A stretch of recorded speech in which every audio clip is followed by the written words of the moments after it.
Phylogenetic justice. Phylogenetic justice. Phylogenetic justice. Phylogenetic justice. We are the 97th letter. We are the 97th. Justice.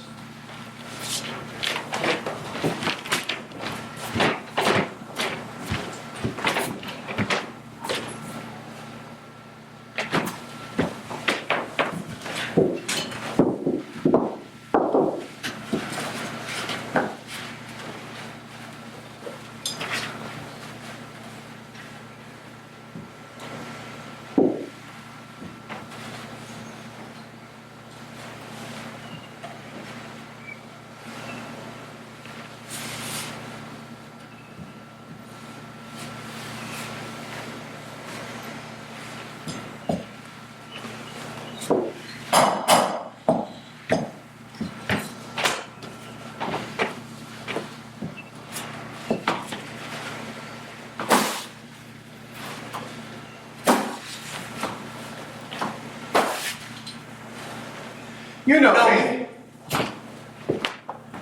I'm a doer of things.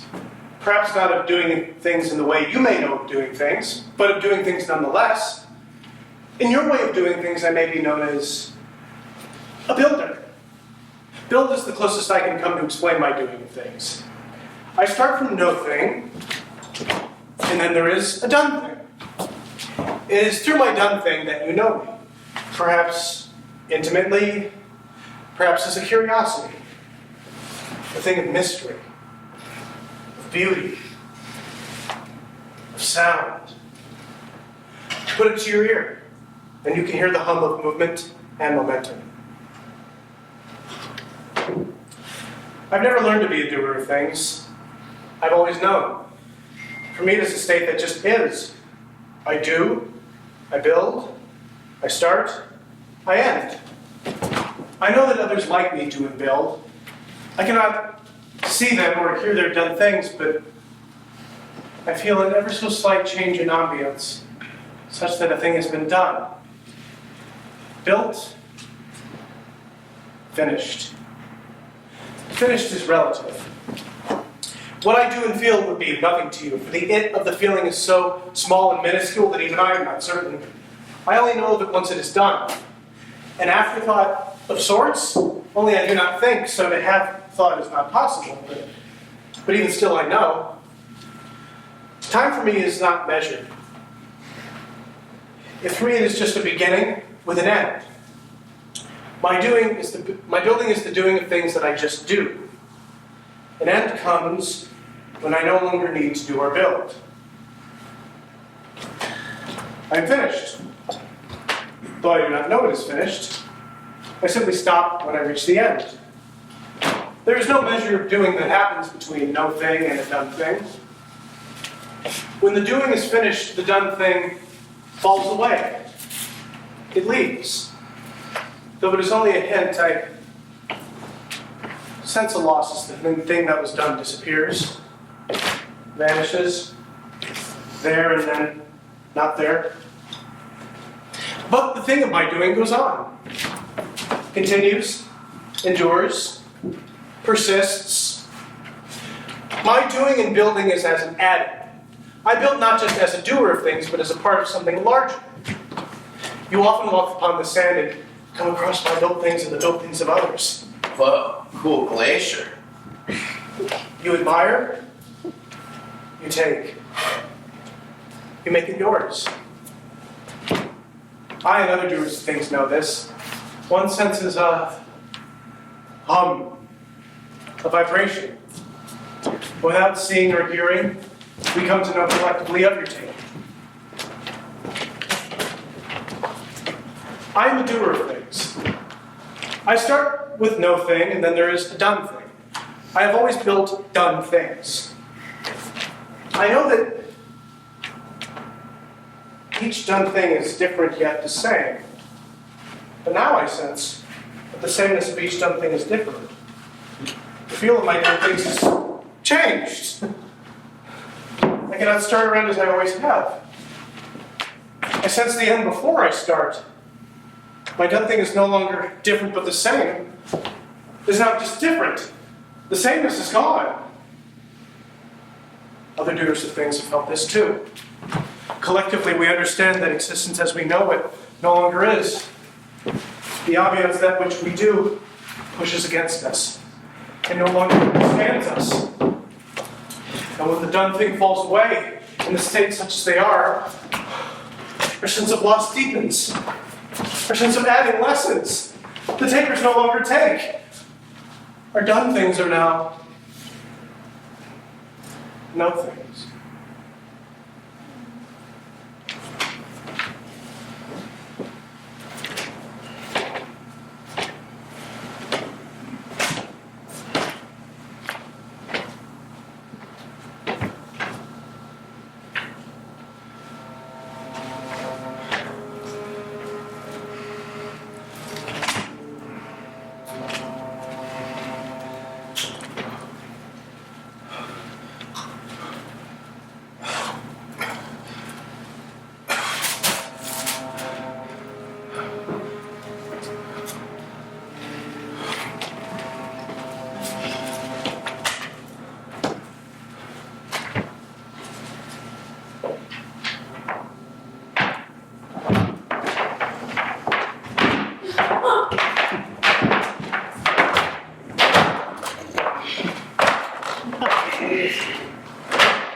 Mentioned to go after my corn, but there was that 5-inch rain.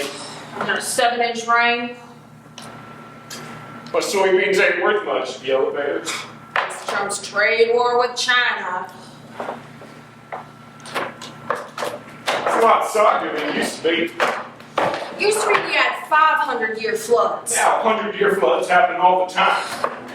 Everyone knows it's been getting wetter and weirder out here. Everyone but those damn politicians. Those huge rainfalls wash our precious black dirt down the river. Faster than we can replace it. No wonder NASA's predicting that crop yields will drop in half within the next half-century. No one's listening. The soil runoff created a dead zone the size of New Jersey down in the Gulf of Mexico. Oh, now this sugar industry chokes on nitrates from our fertilizer. The Des Moines Waterworks had to put in $100 million to remove agricultural chemicals from the water supply. Those damn politicians aren't talking about climate change. Or the implications for food production. Or how water will be handled. There's so much money wrapped up in the corn, ethanol, meat, soybean business. You can say that again.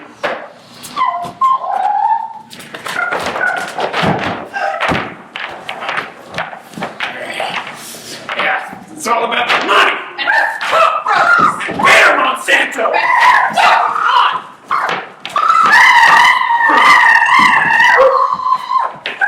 Meanwhile, my corn is standing in 6 inches of water. Laying on the combine, screaming up.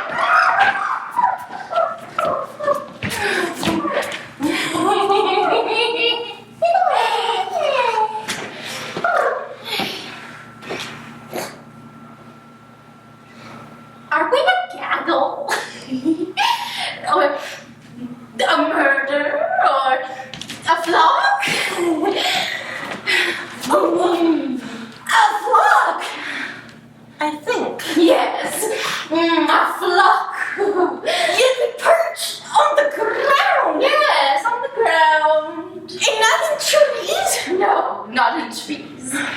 But we should perch in trees. Should is relative when it becomes maybe or maybe not. Oh. No. There is nothing relative about maybe or maybe not. Well, there is when it comes to perching. The matter what perching implies tree. It implies it's not indefinite. Well, it doesn't have to be a tree, you know. Perching can occur on a wire. Perhaps. Or a ledge. Maybe. Or a roof. Roof? But if the ground is closer, one does not perch on the ground.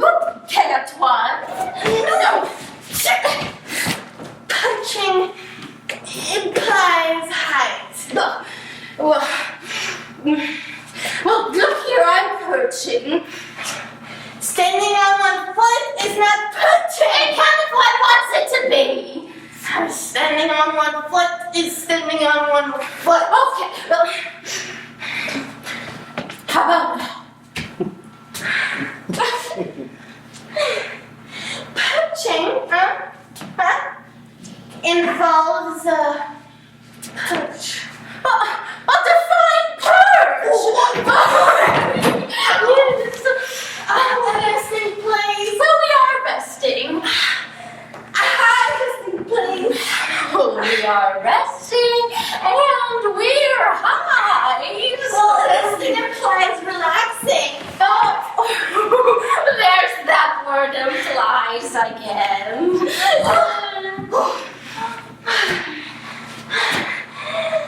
One can be relaxed on the ground, but one can be high on the ground. Well, high, but not up high. Oh, because up high is too high. Yes. Oh, look, it's Ned. Oh, hello, Jed. Hello, Ned. Hello, Ted. Hello, Ned. We were just perching. Perching. I know, right? Perching involves resting in a high place. Well, we are resting and we are high. Well, one does not rest on the ground because cats.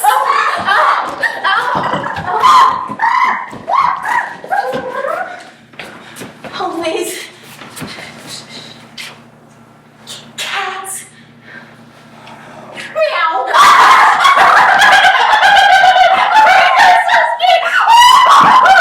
Fred is dead.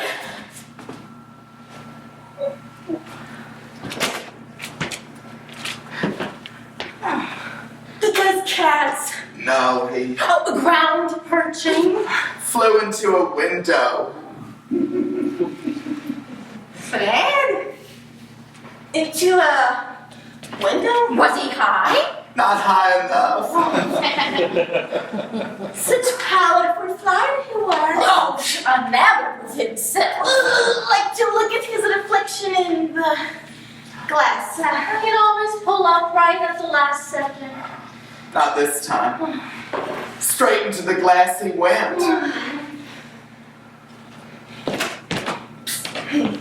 Must have left a lot of blood. Feathers and blood. Must have been skating and banging. A slide won't hit. Point is, he's dead. Damn berries. Oh, sure tasted good though. Sure felt great after. Went straight to my head. I couldn't get any lift. Slowed me down some. Twisted my balance some. Oh, I sputtered along and then just dropped. Poor Fred. His poor Fred's dead. Oh. That tree looks mighty high. Oh, trees aren't high.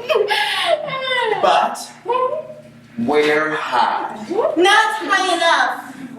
But cats!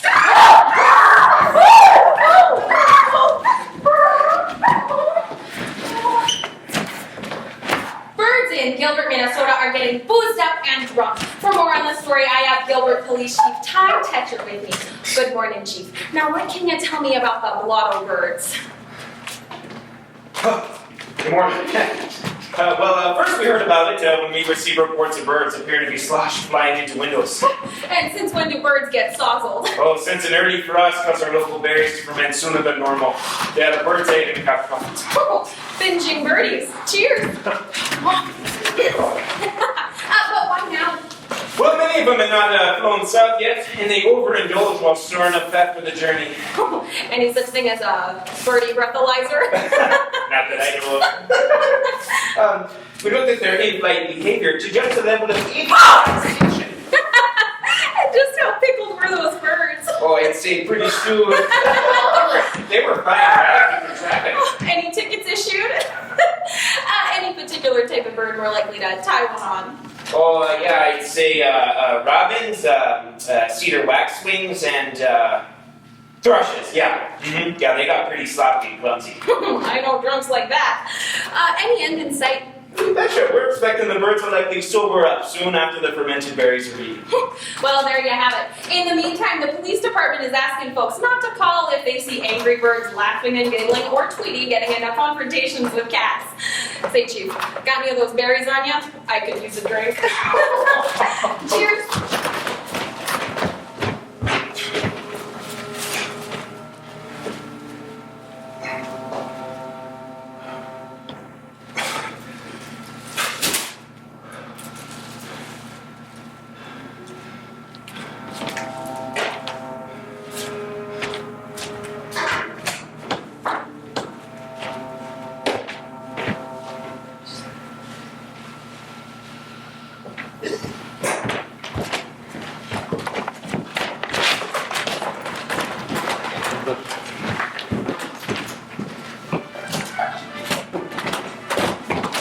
Cute little critter.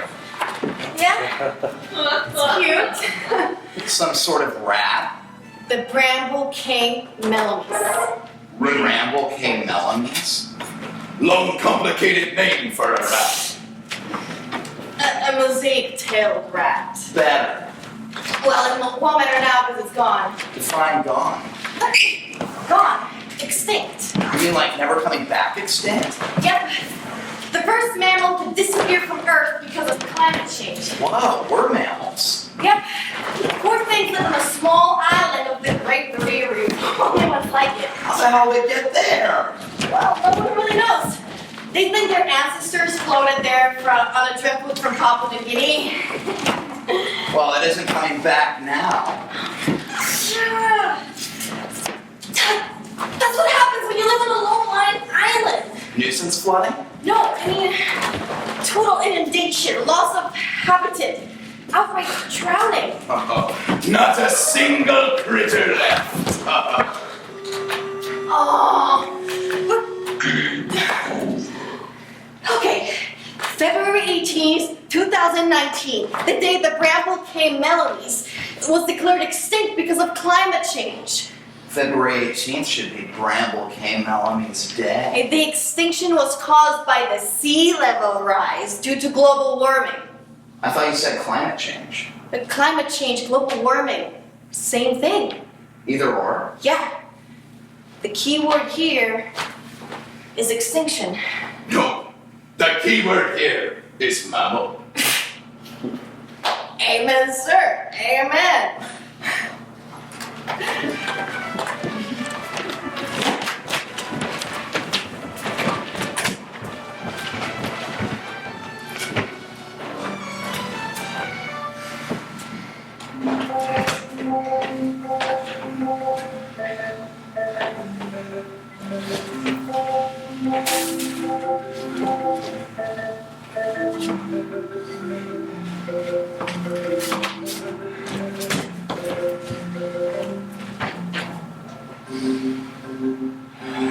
We changed because we sensed alarm. We thought we could stop it. Do something! Our innately began to struggle, frightened. Constrict! We could no longer breathe. Oh my A God! slight illusion. We could not last, so some of us hoped to our Optimistically. cluster and here, To each other. linked by common walls. So we shrank. And great holes appeared in our. Contrived structure. We could not go on. As one. As many, great numbers of us fell away, but there appeared a few. First one. Then another attack, a slight adjustment. Trifling. I noticed a bird. Towards the light. The brightness, the luminescence above directed those of us who Remained. our inhalation eased. We warmed again. At one with each other again. The sensation cheered us. It just overtook us. Raised us up. Made us joyful. We asserted ourselves. Ha! Raised an alarm. The ice melts. Freezes. Melts. The Freezes. sense of melt freeze signals are being. We Grow. We die. We die. We grow. We our sustenance. We are the beginning.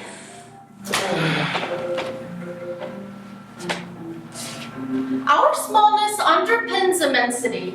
Without us, life cannot exist. exist. But there is a pace to life, and in our pinkness we noted A quickening. An unknown uptake. a minute change in our cycle. And deep within our tiniest selves, we gather. Use change. Turned to the luminescence. Light warmed us. Our pinkness melted the ice. We in our smallness raised an alarm. We in our tininess caused notice. In saving ourselves, we save others.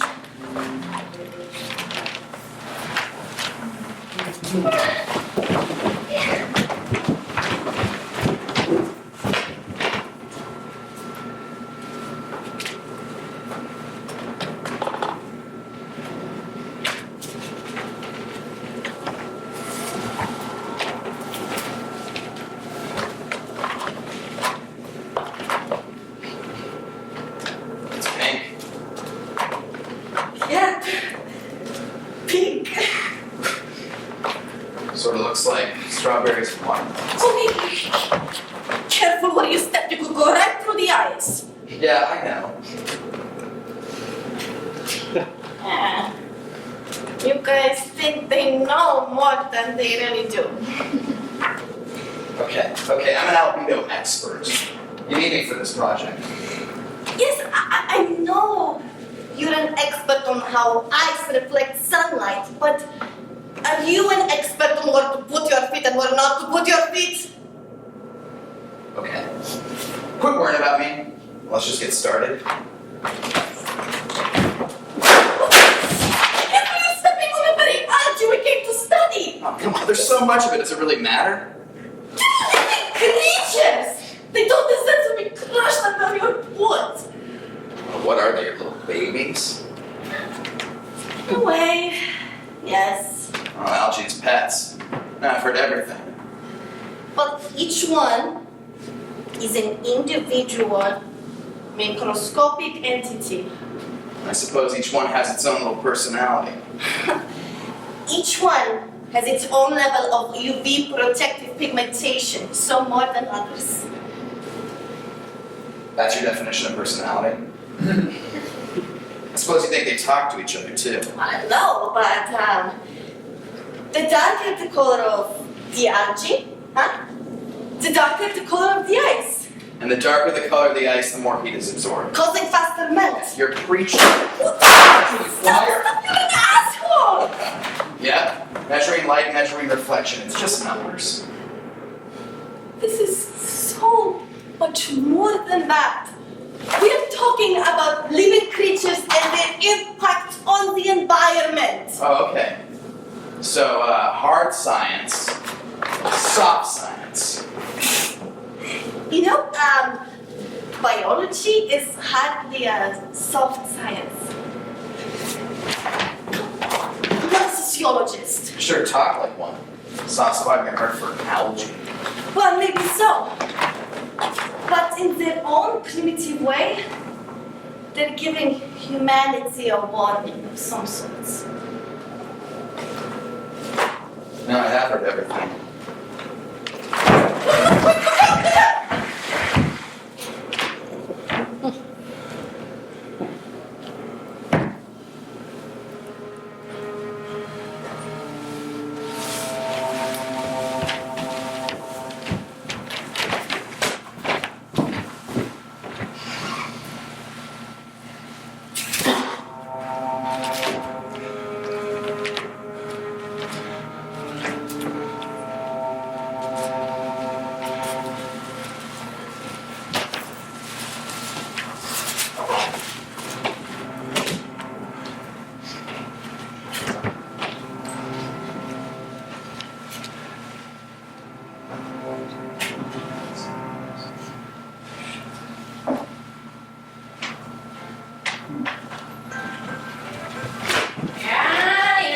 Yeah, we've always had hurricanes. Severe weather and severe hurricanes are doing with climate change. Climate change has been going on for eons. It's changed before, it'll change again. Not much we can do about it.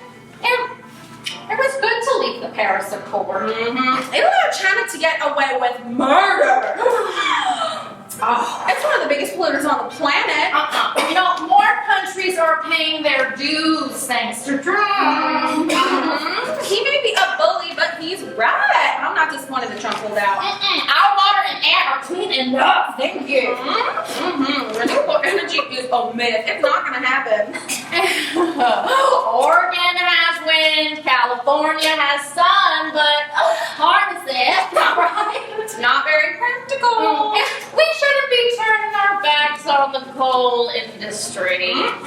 There is a value to coal and keeping it clean. Yeah, coal jobs have come back. Coal's not that bad for the environment. Fewer regulations create more jobs. For hard-working Americans, that's right. We can't protect the environment. In the end, there's nothing that we can do that's gonna stop this train. It's inevitable. Oh, honey! Those poor frat boys. Poor frat boys, my ass. You don't have an ass. We'll be that. Ass in May. Ass.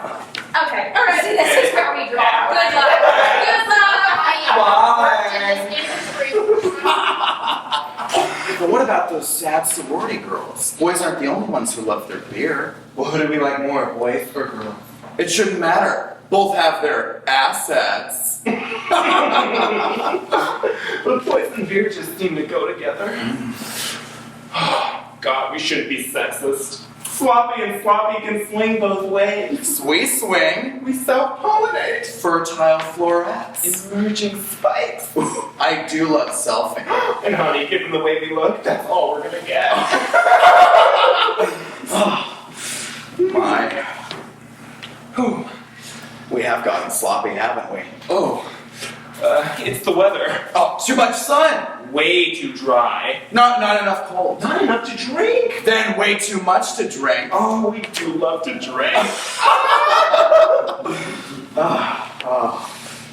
We look terrible. Oh, yeah. Sloppy and sloppy.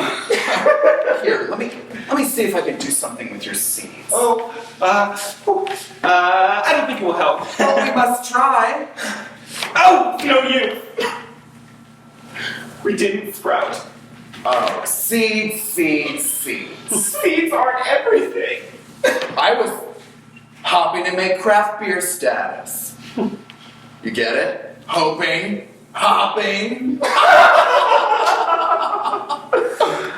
Oh, I was so looking forward to steeping in the bath. Oh, to germinating in the beds. Oh, the luxury of it all. Oh, honey.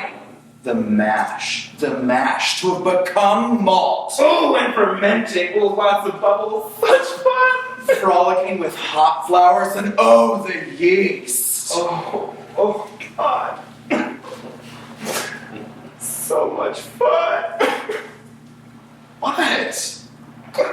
Oh, God. We hit the bottom of the barrel. Oh, honey, there is no barrel. What? Even Budweiser's off the table? Mm-hmm. Oh, God, well, just look at us. We're so bedraggled. Oh, honey, we're gonna be feed for cattle. Bovine stew. Oh, beef barley soup. Even worse. We're gonna be cut. A mashed bolus of regurgitated ruminant food. Oh, barley, gluten, And nothing gas. cow farts, Don't say it. I can't bear the thought. fertilizer. Oh. How far we've fallen. But we do have a fancy name that I can thoroughly remember.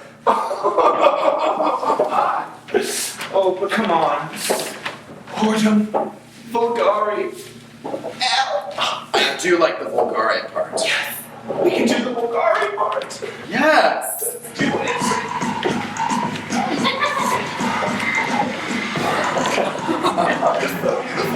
You're beautiful. Even if you're all dried out. Oh, those poor frat boys. And the sad sorority girls.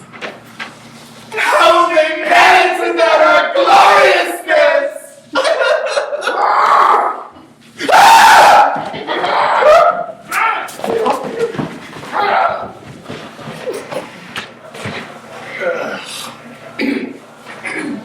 I don't know how you tolerate pale ale. Give me a hearty Hefeweizen and I'm good. Figures. You lager drinkers got no balls. Balls? I don't know. I think I grew a third one after paying the bartender. Well, you get what you pay. And yet, at what point does one decide that the money is better spent elsewhere? A beer of beauty and finesse is always worth it. So say you, until you face the pain of having to choose between craft or tap, or perhaps between tap and none at all. Not gonna happen. Might, if the price goes high enough. Problematic decision at best. Think about it. Put two and two together. Up goes the price of barley, up goes the price of beer. And the price of barley goes up why? Climate change and global warming. We could do a study. Sounds a bit trivial, doesn't it? Not at all. Millions of people around the world drink beer. And we get what's important.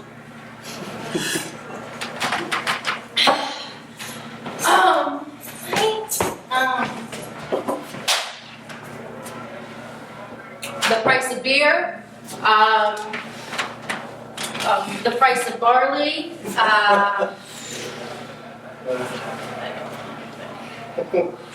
Studies have been done on other grains and climate change. Why not barley? I don't know, I just think we'll look a little silly, you know, with the facts just circling around us. You mean the mantra? 20% of the world's population living in developed countries are responsible for 80% of the world's greenhouse gas emissions. Amen.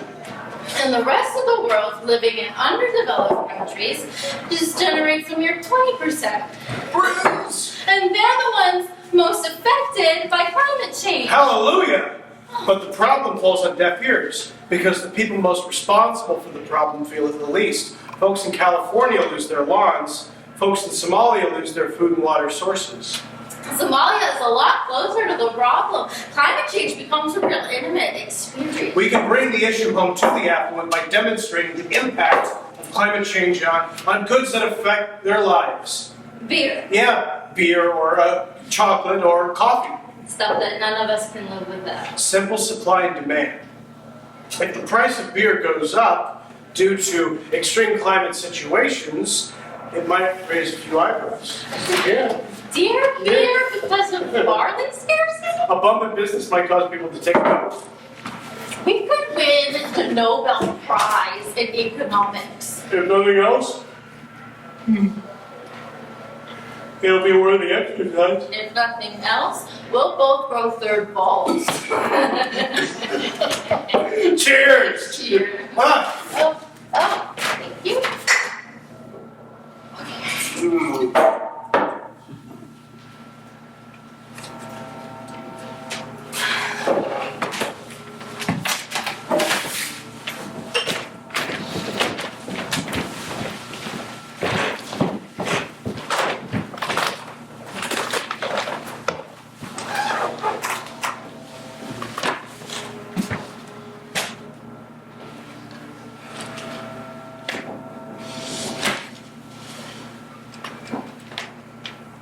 I love them, you know?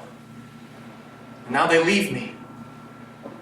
I've cradled them, coddled them, embraced them, fed them my love. Even in their moment of dire need, as they died on my breast, I channeled strength. I sent icy crystals to freeze their minds and hearts, to numb them. I felt them within my crevices. They melded within my being. Some came alone, others with companions. I felt their footsteps. Some stumbled, others more certain.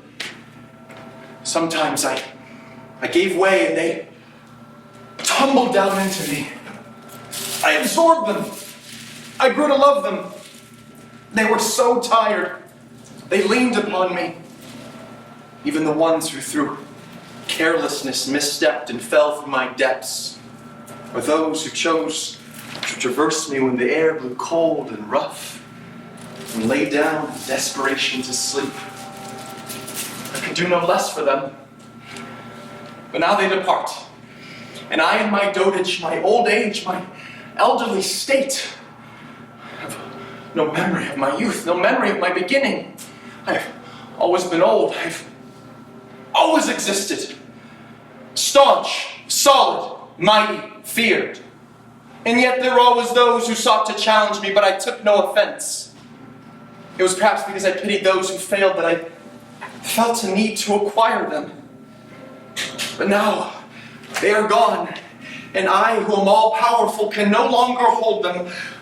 I, who am accustomed to expanding breadth and girth, to plodding forward, grinding the earth, must let them go. There's no protest from them. They are silent as I purge them from my depths. I once had my own name, but I have long forgotten it. In its place, I have acquired other names, but those too are beyond my memory. I am now called to Zonfloral, the meadow of flowers. But I am puzzled, for I know not of meadows or of flowers. Perhaps once I did, and perhaps once I will again, but those are things of sunshine and of warmth. I only know of cold, of frozen surfaces, of wind-swept ice. Stories fall between the cracks. I hear their footsteps. An ancient demon, angered by trite humans, banished the grass and trees and birds and romping deer and created me. Where once there were woodlands and thickets, now there is only snow and ice. Hearsay, I want to cry out lies, all lies. But my origins evade me. I'm left to wonder, to consider ancient demons and trite humans and what befell them, to think on what was and what has been. Long memories of constancy, of permanence, of perpetuity. But now, more of me goes away, then stays. I grow soft, my bulk wanes, my heights diminish, a slow bleed trickles from me. I vanish into vapor. Surely a modern demon descends upon me now, for only a demon could bring about my destruction. But the sun, the warmth, I can feel. Small, germinating seedlings beneath my toes. I imagine flowers and meadows. I lull in a vision of greens and golds and reds. I mean not to create havoc, but where will I go as the trickle becomes a flow and then a torrent? As I evaporate into cumulus, nimbus, and cirrus. I mourn my losses as I give up the dead, and footsteps across me become few and far between.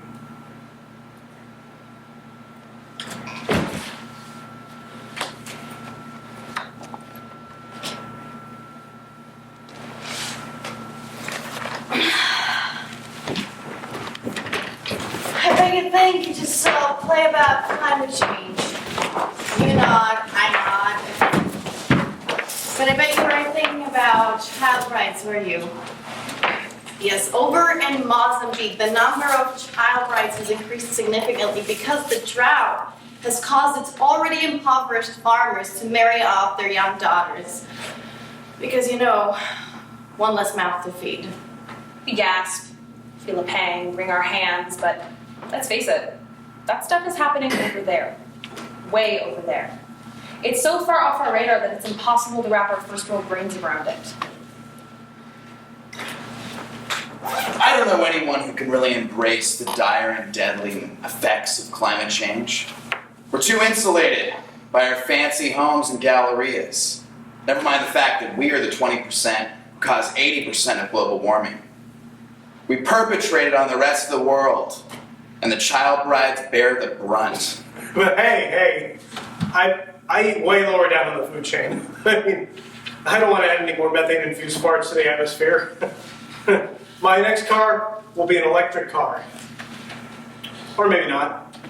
'Cause, I mean, how much do I drive anyway?